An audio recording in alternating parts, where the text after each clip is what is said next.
Okay, we're starting soon. Hello, everyone. Hello, everyone. Can you hear me? Hello, everyone. Macmillan, Ukraine is Yes, here. Oh, great. It's such a pleasure to see so many people want to get to the webinar with Jeanne. That's a great pleasure to have Jeanne Perrett as a guest today. We are very, very happy to greet you here. And thank one you. of the reasons why, as I can guess, this year here in Ukraine, we are having a new program being implemented for primary students. And one of the main requirements and change that we are facing now is that we are planning to teach to implement life skills into teaching primary students, which is rather new thing for us. So, and I think that to some extent, that is why so many teachers from all over Ukraine are eager to be at our webinar today. Okay. Jeanne, we are happy to greet you here, and we know that one of the books that you've written is Learning Stars, and this book definitely has all those new things that we have as a requirement from the Ministry of Education, so which is a great thing to us. Yes. So, well, Yes. welcome everyone. I'm giving the floor to Thank Jeanne you. Perrett. So have a great time together. And after that, of course, have a nice summer holiday, everyone. Okay, thank you. Thank you very much. Well, it is, I can't believe how many people have attended. So thank you all very much indeed for making the time to come here. It'll just be an hour and we're going to go through skills for English and skills for life. Okay, so throughout the talk, I will be referencing the book Learning Stars, which is a three-level course. It's for young learners and it's by myself and by my co-author, Jill Layton. Okay, so let's have a look here. Hang on a second. Right, okay. This is the first question. So what do our young learners need? All right, let's look at the basics. Number one on my list is safety. And this is what we must always bear in mind, that our number one most important thing is keeping our children safe and healthy. Okay, everything else comes second, third, fourth. Nothing else matters as much as that our children come into our classes whole, mentally and physically, and they go out of our classes whole, mentally and physically. Okay. Next, as we're saying, the children do need life skills. Now, life skills covers so many different things. We'll be going through some of them in the talk in more detail. It might interest you to know that apart from having taught for years, and now I've been writing books for years, I'm also the mother of 4 children myself. Of course, now my children are grown up and they have children, so I'm also a grandmother of 5 children. So I hope that that is something I can bring to the table, as we say, that I know that children as people is what we're dealing with. We're not just looking at their language skills. All right, the next on my list is repetition. Now then, repetition is one of the key factors in us being able to feel confident to learn language and to be able to repeat and to say the things that we're learning. Somehow it's gone a little bit out of fashion, let's say, drilling. But there are many different ways in which we can repeat the same thing whilst keeping it interesting. So just as a musician will practice their instrument, their violin, their piano, whatever it is they're learning, they'll do the same thing over and over and over again until it becomes a part of them. This is also what we have to do with language. The more we use it, the more confident we feel, and gradually we will become fluent. It doesn't happen overnight, okay? Then the next one is laughter. Now then, as we know that when our children feel happy, They're going to enjoy their lessons more. This is very important that they enjoy their English lessons. But also, when we laugh, we are engaged and we are very much in the moment, let's say. We are focused and we are paying attention when we're laughing at something.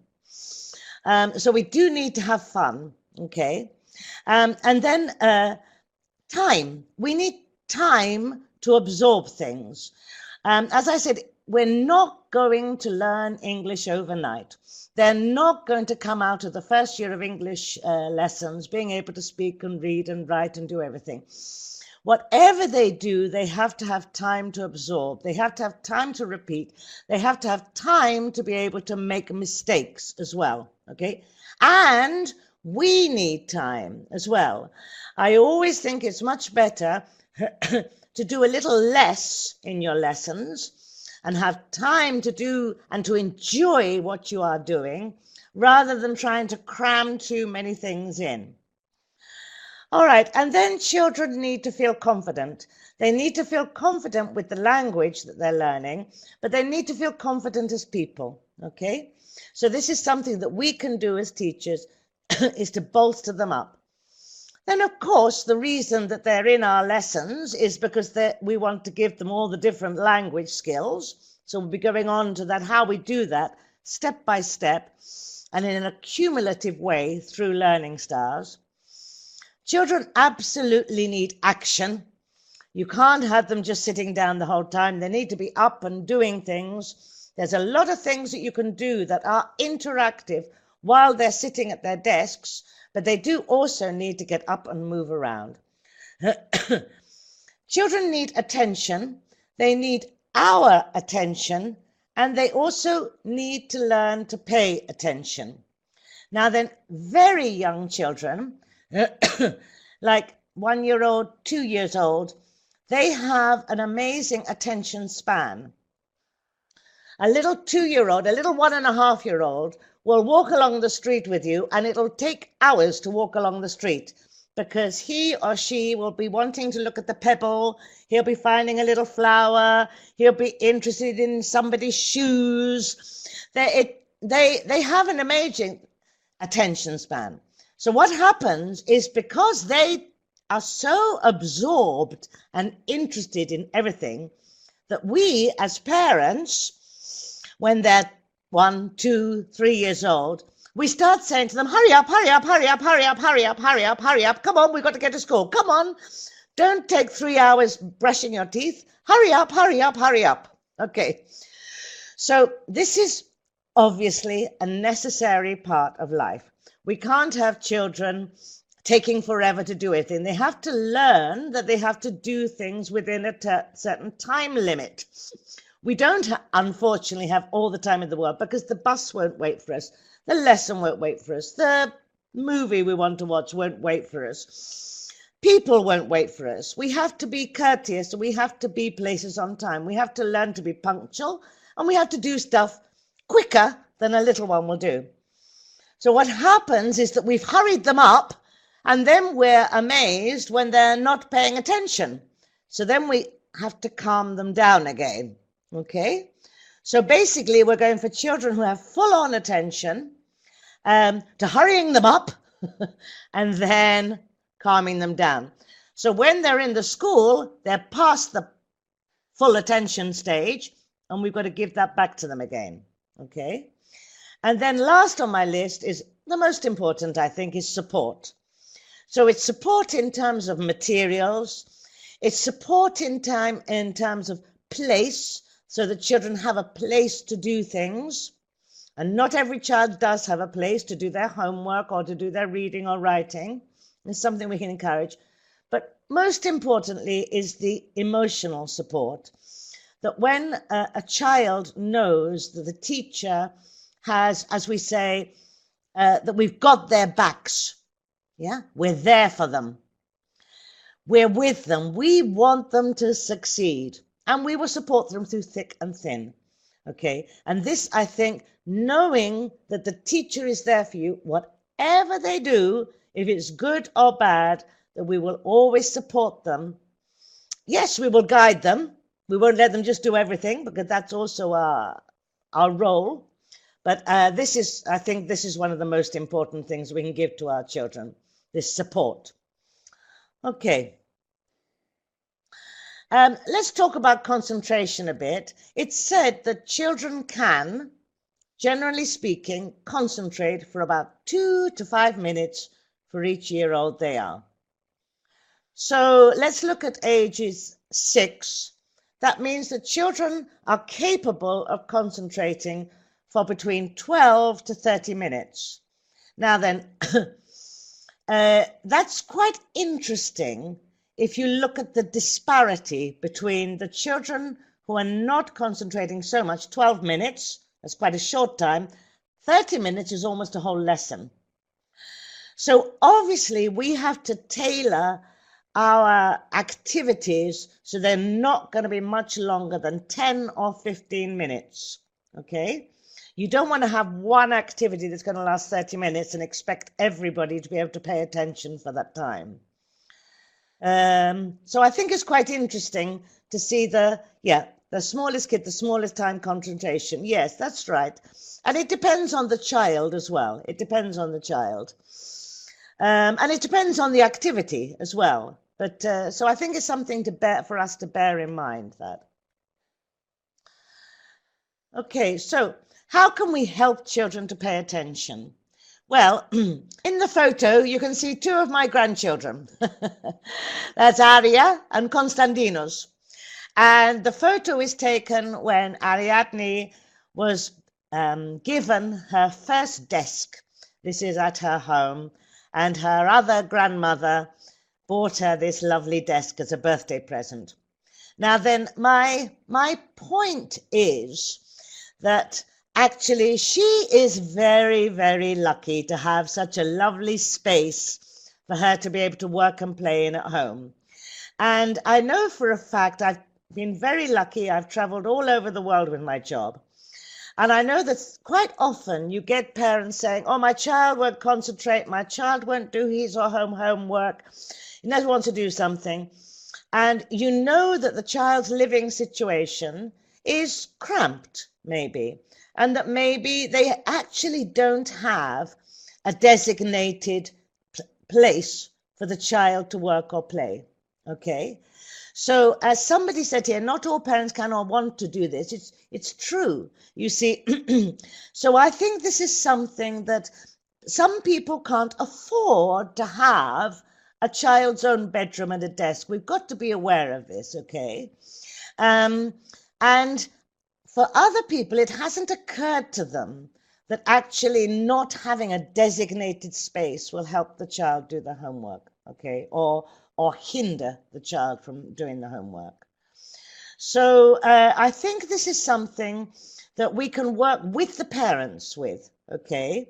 So when the parents said, oh, the child won't concentrate, the child won't do the homework, I think you can find out, in the best possible way, if a child where does the child do the homework? And it doesn't have to be such a beautiful space as my grandchildren are lucky enough to have.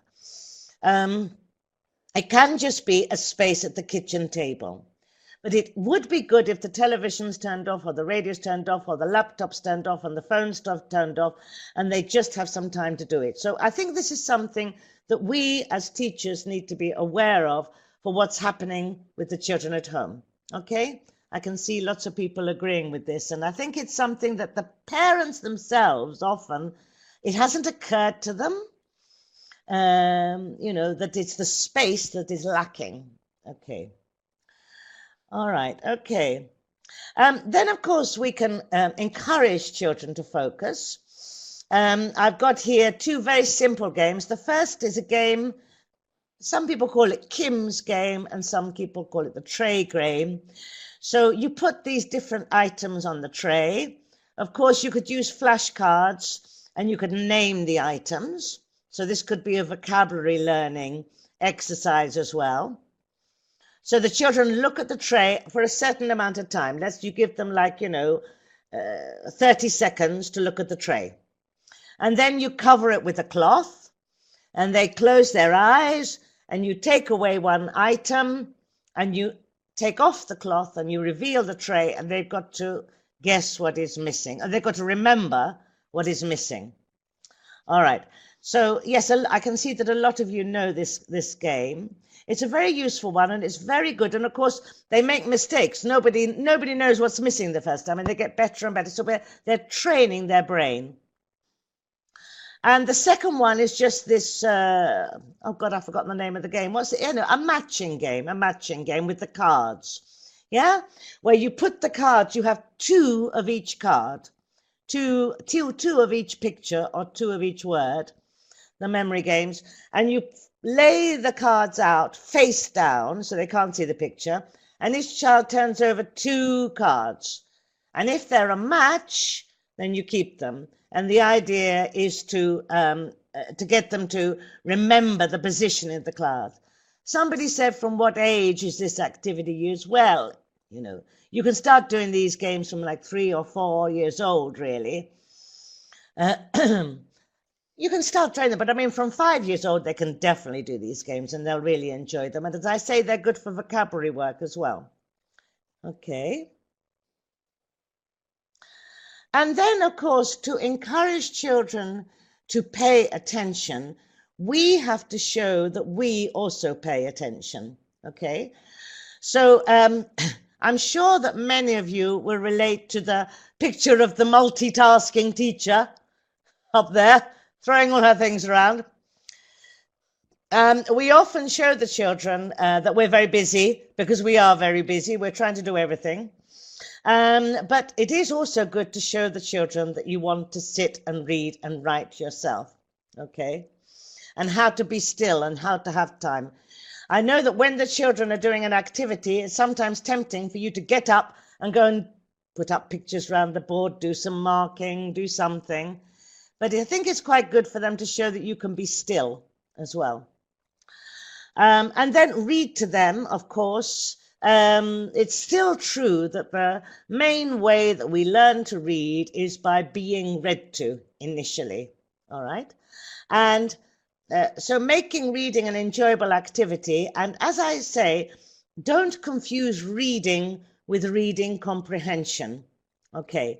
Reading comprehension is part of a lesson, but you can just read stories and they can talk about the stories if they want. Don't always give them a task at the end of a story. Don't always ask them questions.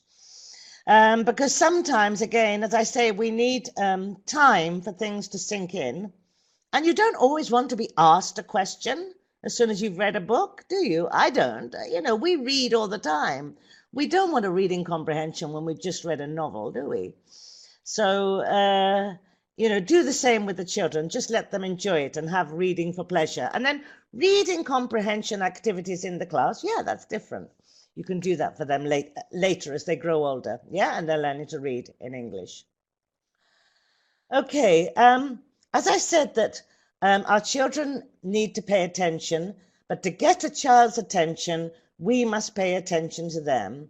So first, if a child isn't paying attention, it's possible that they have some physical need, i.e. they're hungry, or they're thirsty, or they're tired, or they're too hot, or they're too cold, or something in their clothing is bothering them, their shoelace, I don't know, whatever. So these are the things that we have to check first. And then, of course, we need to vary the activities and give lots of small breaks. I know you know this, but we're just kind of going over it together. They need to do a bit of exercise. They definitely need to be drinking water. Makes such a difference. As soon as they have a bit of water, they're all alive again. And fresh air. So, yeah, these are the basics, aren't they? All right, so children can become overstimulated. So I'm a great believer. I think that iPads and tablets and stuff you can do on the phone, I think they're great. I think they're absolutely great. I really do think they learn from them. I think they learn from them as much as they do from books. Yeah, I'm a fan. I think just have everything. Let them get their information from everywhere, just like we do. But you don't have to be stimulated all the time, okay? So there has to be time at the school, and maybe at your school, you can have fewer tablets and fewer laptops. I don't know how online you are or, technological you are in your classrooms, but it can be a time when they have fewer distractions, and this is the time. And again, it leaves them time to absorb information. If you're always going from one thing to another, you forget stuff, yeah? So you need to have some time to calm down and take in what we've learned. Now then, one of the ways that we can help the children to have quiet time is if we can have some quiet time. Now then, if possible, get some help in the classroom. If it's just you and like 20 or 30 or more children, that's a lot to do, okay? That's a lot. If it's possible to have classrooms or classroom assistants or parents who can come in and help you, then that's great. I think often the parents would like to be involved, but this obviously depends on the policy of the school. But if it can be done, then having a classroom assistant is really the best. I know this is not always, your choice. It's not something that you can make the decision on. In private schools, I think, you probably are allowed to employ more teachers. In state schools, I know it's different. But I mean, I've been lucky enough to visit schools all around the world, and the schools that have the most assistants, they're the ones where children are doing amazing stuff, actually. So this is in an ideal world. So, and again, it's to do with safety. The children need to be kept safe. And if you're distracted, then this will hinder their own concentration. So it is about us finding that quiet time as well, which I know isn't easy. I really, really know that, I've been there, done that. I've done everything all at once. It's crazy.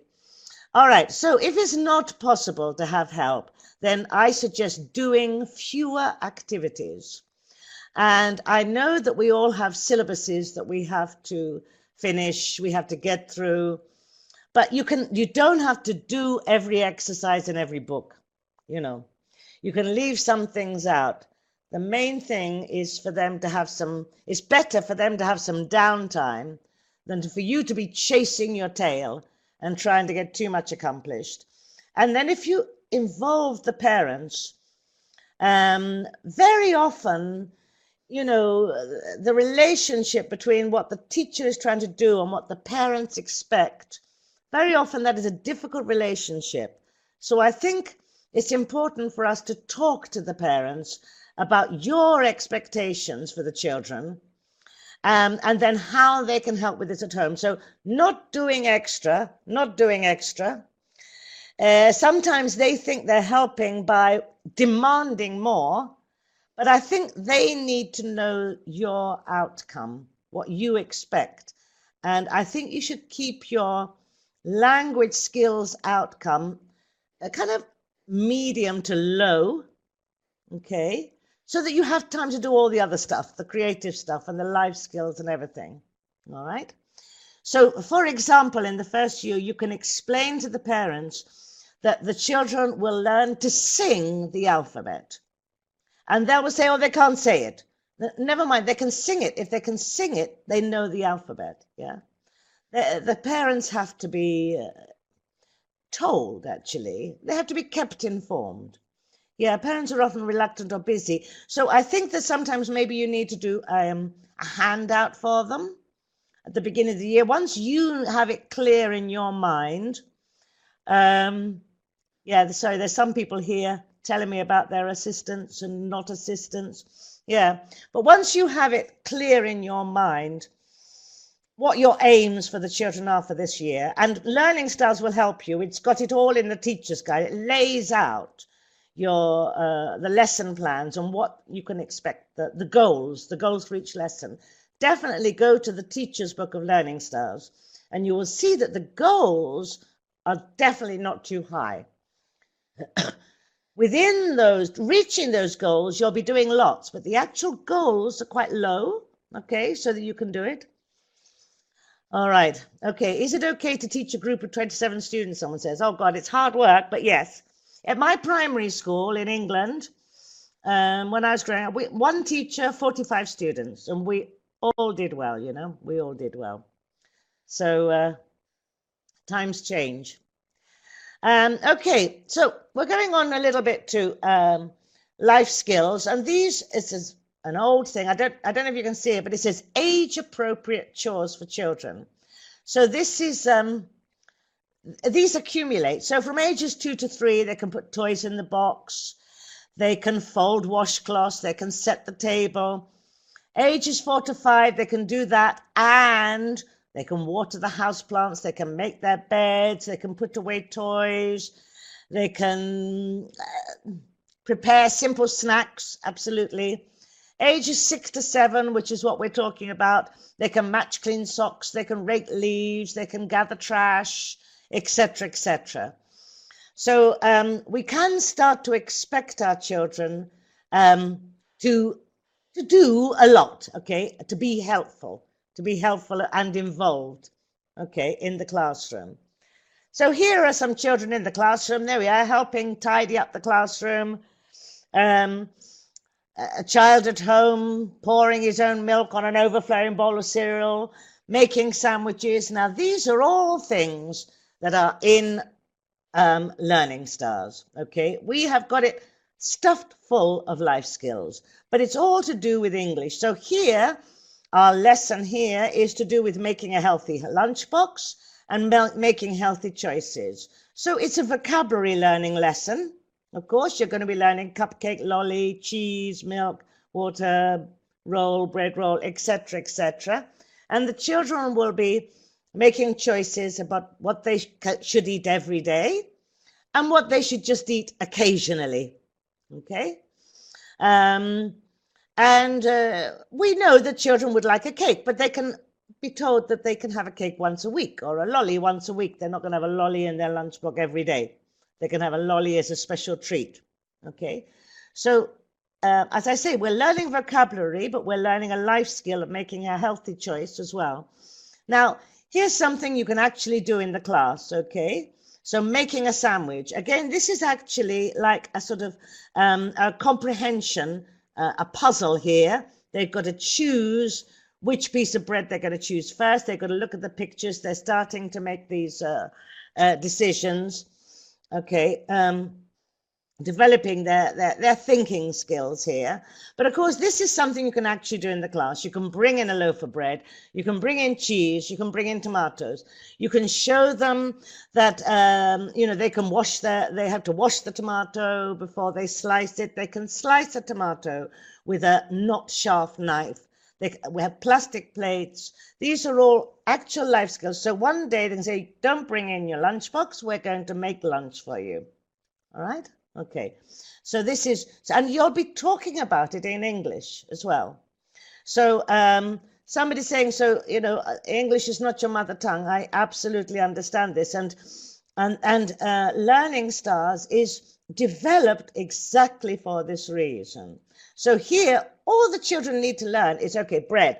You'll be saying, okay, bread, let's get some bread. Who's got some bread? Bread, bread, bread. You can be saying it in different ways. You know, the main word they have to learn is bread. You know, cheese, cheese, cheese. Who wants cheese? Cheese, tomato, cheese, tomato. You'll be saying, okay, bring the tomatoes here. Let's wash the tomatoes. Have you got a tomato? Etc., etc. But the only word you want them to learn is tomato. Yeah? You'll be going to give them lots more language as well. Okay, someone said they can't make a real sandwich. If you can't make a real sandwich, you can make craft sandwiches, okay? You can do it with white paper, yellow paper, and red card circles. You can do the same thing, yeah?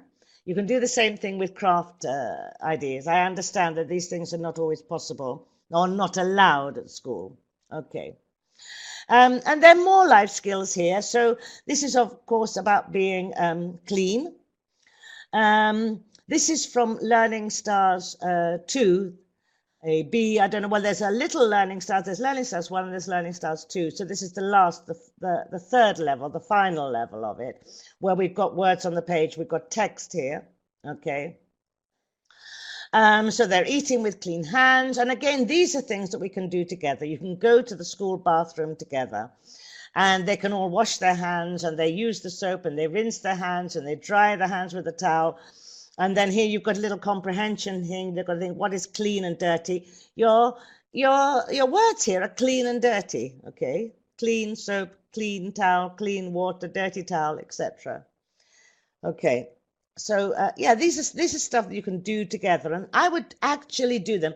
The more you actually do these things with the kids, rather than just looking at the book. Come on, let's all go to the bathroom. Let's get the soap, etc. Get the towel. Is the towel clean? No, let's get another towel, etc. Yeah, okay. All right, and then, so again, throughout Learning Styles, we've got these can-do statements, and these are all to do with life skills. So, for instance, I can wear my seatbelt. So at this age, they know. You don't have to tell them you've got to put your seatbelt on by this age. And they can feel proud of that. That's something that I do independently. Mom and Dad don't have to tell me. I always put my seatbelt on, and I can buckle up. I can get dressed by myself. So when they're 5, you know, they're still learning to get dressed by themselves, but they can do it, yeah? And I can get up on time. This is learning to be responsible, yeah? And learning to be independent. So you can ask them, you know, who got up on time? Who got up by themselves today? Whose mummy or daddy had to wake them up? You know, get them to admit it, and really praise the ones who put the alarm on or woke up without having the alarm, and they went to bed early enough, etc., etc. Okay. So then, apart from all the different life skills, I mean, Learning Styles is absolutely packed full of life skills. Every single lesson, there's something to do with some life skill. But we also can gradually and slowly learn to read with Learning Styles. We start off with a very careful phonics syllabus. All right. So we do it alphabetically. All right. We go through the alphabet, and instead of just having 1 or 2 words for each sound, we've got lots, because we visited lots of schools while we were preparing this, and we realized that on the classrooms, they had loads of words on the walls. The teachers wanted more than just cat for k. So all you want them to do here is to recognize the sound k, yeah? Cat, caterpillar, car, k, k, k, k, k. And then the d sound, yeah? So you can teach them all these words, but don't get them to go home and learn to read them and write them. What your aim here, again, I say, use the teacher's book, because it spells out exactly what you've got to do. Your aim here is for them to recognize and then gradually be able to write the d sound, yeah? D. Okay. All right. And then that's backed up by the story, which is spoken. You've got the audio of this as well. Oh, my video seems to have frozen. Okay, so cat and camel have a cake in the car. Caterpillar has an orange guitar, etc. And this gradually goes on. And what happens is that all the animals actually end up at a party. Hang on, I'm going to switch my video off and on again and see if it unfreezes again, because it went a bit odd. Let's see. Okay. I think I've gone off for some reason. Sorry, the web camera's gone a bit strange. Okay, and then this develops throughout the course. And this is in the second level. And here we're putting sounds together. Hot, hot, pot, pot, dog. Yeah? Don't forget that when we're giving the sounds, you just give the shortest sound possible, okay, for the phonics sound. It's all on the audio. It's all on the audio. It's all on the CD, okay, so that it sounds as much like the letter in the word as possible, okay? All right. So we're developing this phonics course so that gradually children are reading with confidence and with a knowledge of how English words are formed. All right. So here we're using, again, this is in level 2. So we've got we've amassed quite a lot of vocabulary that we can read here. Bob has a job. Hello, Bob. Hello, etc. All right, it all goes step by step. In a second. Okay. All right, so now then, let me just look back at this. You see this, this slide here. As you might be able to see, it's not very clear on this side, but in the book, you'll see it's clear. Look at the first slide. It says, Bob has a job. Okay. Hello, Bob. Hello. It's hot in the sun. All right. Okay. So the has a star on it, and the word hello and it's and in have got butterflies on them. Of has a star and has a butterfly. So what we've got is we've got a system here. So the words in the star are high frequency words. They're not words that you can phonetically spell out, sound out, but they're words that the children will learn to read through the look and say method. And the words in the butterflies are the words which the children can read by sounding them out phonetically. So let me just show you this again. Go back again. Bob has a job. You see the Z, the S there has a Z sound, not a has. It's not has, it's has. Okay, but in is a butterfly word, and it's a word that you can phonetically sound out. So this is another extra teaching aid for you and for the children. All right, at the beginning of each unit in Learning Stars 2, the words the children can read are presented. So we've got the high frequency words that they learn by sight, yeah? So the, like, we, I, is, with, are, look, no, my. These are all high frequency words that you can't phonetically spell out, sound out. And then you've got your phonics words in, on, for, can. Okay?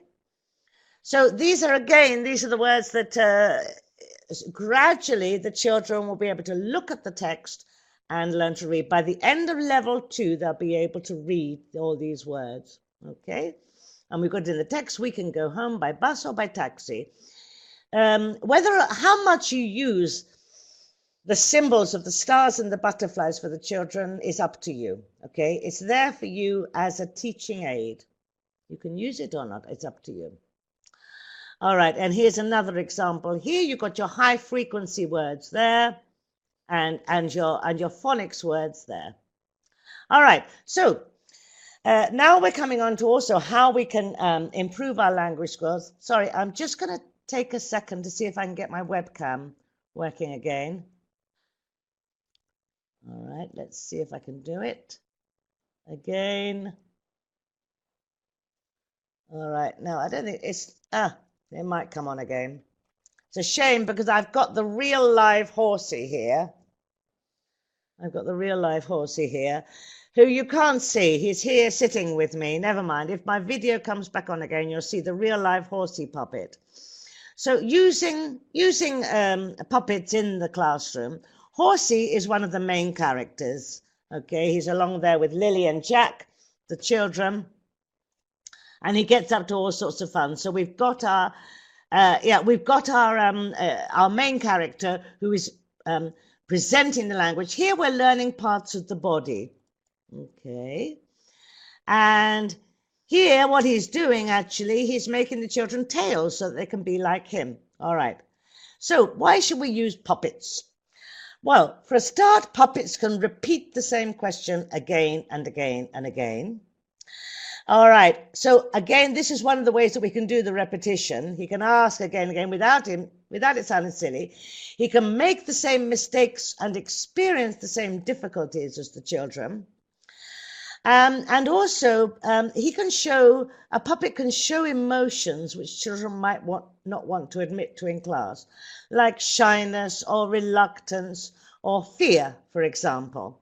So you might be able to use your puppet if you realize that one child is shy. You can show that Horsey is shy as well. Or if Horsey, if a child doesn't want to do something, you can play a game and show how Horsey will get over it. All right, okay.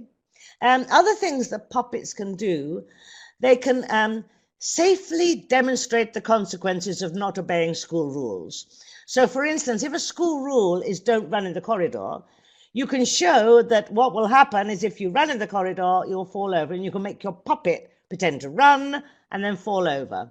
Okay, that's a nice idea. My puppet is very special, says Roman. He doesn't know Ukrainian, so kids must speak only English with him as a reward, and he can bite them. Oh, that's funny. Yes, children like having fun with that as well. Children do like having fun with that. Of course, you can use the puppet to change the pace of a lesson. So if you feel that children are getting a bit tired or low, bring out the puppet. They will capture children's attention.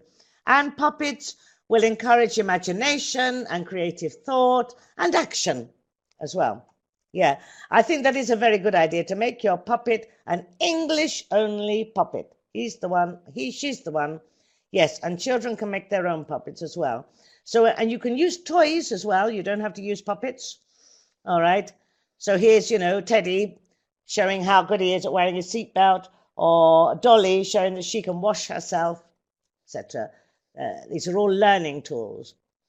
All right. And then using drama, playing and plays. All right. All right. Both of those pictures show me. I'm the one with the bad hair, with the straight hair, the little podgy one. So this is me in the garden playing at brides. My friend Jackie is being the bride there. I'm obviously the bridesmaid. And there's me at a school play enjoying the theatre. All right. So we can use very simple drama activities in our classrooms to bring drama to life. Because children do have this innate desire to play and to act out the stories of their lives. One of the children's favorite games when they go to school is playing schools, or they play mummies and daddies. They're playing out their lives, basically. Drama gives children a safe place to experiment, express, experience new ideas, concepts, emotions, and of course, drama encourages group work. I'm talking about very simple drama. I will show you. Hang on a second. Okay, hang on, let me just see this one. No, that one's gone. Okay, so we can use different aspects of any story or any theme, and we can use these aspects as vehicles for dynamic, interactive teaching. So here we've got the example of Little Red Riding Hood. There are so many things you can do with Little Red Riding Hood. This is a good example, and it's in the book. So Little Red Riding, for a start, vocabulary. What's she got in her basket? A cake for Grandma, flowers for Grandma. What else has she got for Grandma? All right. Grandma, how does Grandma feel? Frightened, old, big, happy, whatever. What are the birds doing? How are the birds moving? What about the wolf? Is he good? Is he bad? Etc., etc., etc. There's so many different things you do. And here's Little Red Riding Hood actually in the book. So again, this is at the end of level 2. And here you can see the star words and the butterfly words. And it's actually just a tiny little play that you can put on with the children. Very simple. I'm Little Red Riding Hood. Now, don't forget, you don't have to have one Little Red Riding Hood. You can have 10 children. Okay, sorry, I just want to address this. Somebody says it demands time. But what I'm saying here is that you can make this a part of your everyday lesson, not extra. It's not extra, it's part of the learning. So, so when you're acting out, for example, what's your name? My name is Irina, or whatever. You get up and you pretend to be saying that in a real life situation. You shake hands, you kiss each other on the cheeks, etc. You make you bring out the real life situation. So I'm not talking about putting on a concert or putting on a play.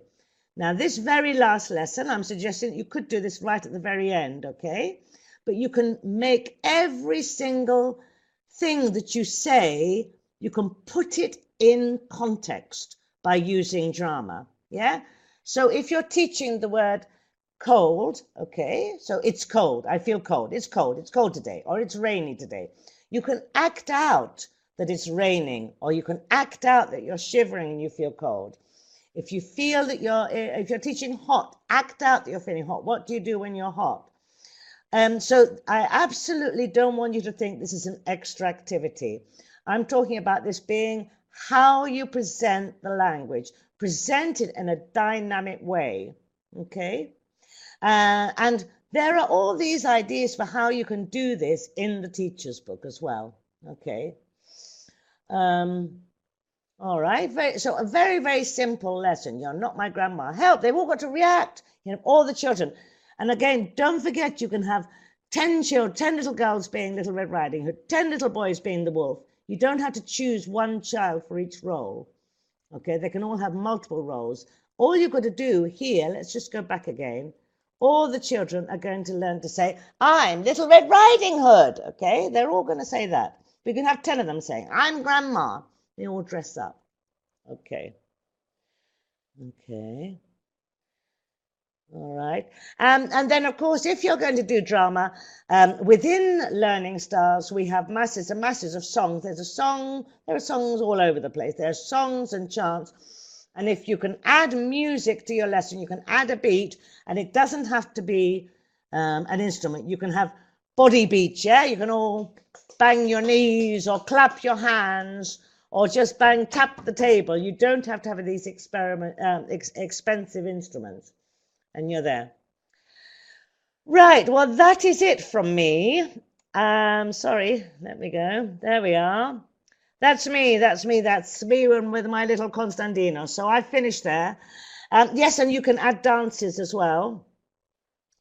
It's been very, very nice talking to you. I wish you all the very, very best for a wonderful summer. I hope that some of my ideas have been useful to you, but as I say, there's loads more. I suggest if you haven't got the book, that you look at the book and that you look at the activity book and you look at the teacher's book more than anything, okay, which is full of ideas.